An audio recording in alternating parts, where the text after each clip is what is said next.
Sir, तुम्ही मतदानाचा हक्क बजावलेला आहे, तर काय सांगाल? आणि तुम्ही उमेदवार म्हणून देखील उभे आहात.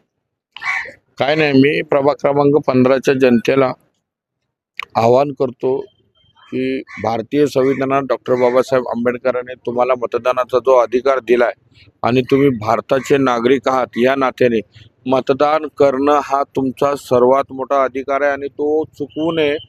आणि मतदान केल्याशिवाय तुमच्या मर्जीतला या देशातला गाव पातळीवरचा ग्रामसेवक, नगरसेवक, आमदार, खासदार आणि या देशाचा पंतप्रधान होऊ शकत नाही. म्हणून राजा बनण्याचा आजचा दिवस आहे आणि तो नागरिकांच्या मतातूनच होईल. म्हणून नागरिकांनी उत्स्फूर्तपणे आपलं मतदानाला यावं.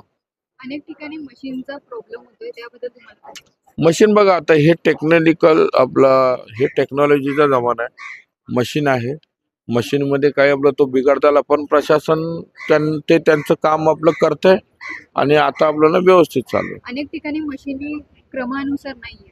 क्रमानुसार नाही. आता आपलं कसं असतं, जे मशीन आपलं जे लावणारे अडाणी असते तर आपण दोष दिला असता, पण आता हे शिकले सवरल्या माणसांकडे जर चूक झाली असेल तर ते आपलं दुर्दैव आहे. महापौर कोणाचं होतं? महापौर हा महायुतीचाच बसणार 100%.